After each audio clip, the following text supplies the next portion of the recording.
Hi friends, இது நம்மளோட mummy's kitchen. நான் இப்போ உங்களுக்கு ஆப்பம் எப்படி பண்ணுறதுன்னு சொல்லி காமிக்கிறேன். அதுக்கு என்ன அளவுங்கிறத சொல்லிடுறேன்.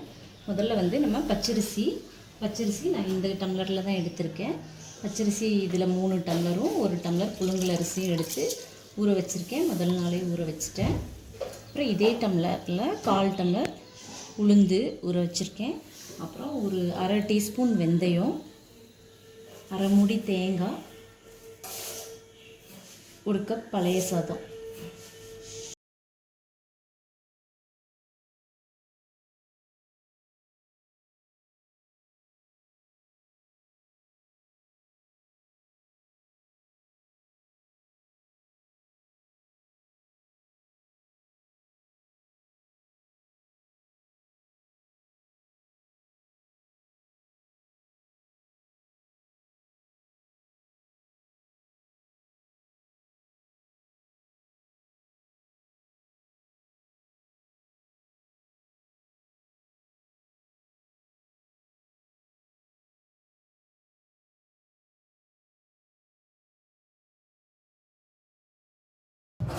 இப்போ ஃப்ரெண்ட்ஸ், நம்ம ஆட்டி வச்ச மாவை தனியாக ஒரு பாகம் எடுத்து பிரித்து புளிக்கிறதுக்காக வெளியில் வச்சுருந்தோம். மீதி பாதியை நம்ம ஃப்ரிட்ஜில் வச்சுட்டோம். இது பாருங்கள், இப்போ நல்லா நமக்கு புளிச்சு வந்துருச்சு பாருங்கள். இந்த அளவுக்கு நல்லா புளிக்கணும். இதில் நம்ம ஒரு தேவையான அளவு உப்பு போட்டுக்கலாம். 2 ஸ்பூன் ஒயிட் சுகர் ஆட் பண்ணிக்கலாம். அப்புறம்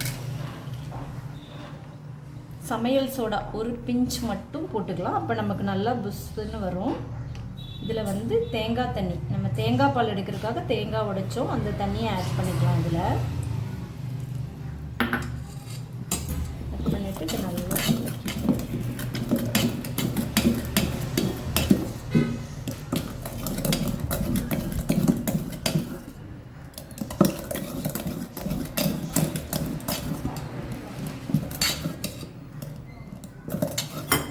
கன்சிஸ்டன்சியில் இருக்கணும். அப்போ தான் ஆப்பம் நல்லா வரும். இப்போ இதை நம்ம ஆப்போசிட்டில் ஆப்பமாக வறுத்துக்கலாம். சட்டி சூடாயிடுச்சு. கலக்கிட்டு ஒரு கரண்டி ஃபுல்லாக எடுத்து ஊற்றணும்.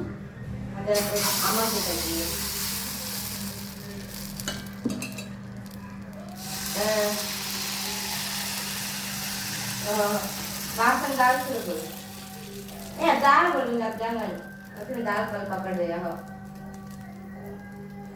daal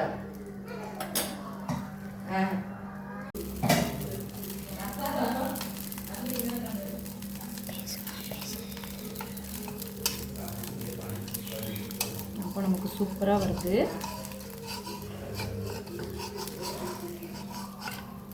இப்போ நமக்கு சூப்பரான தேங்காய் பாலோட ஆப்பம் ரெடி ஆயிடுச்சு ஃப்ரெண்ட்ஸ்.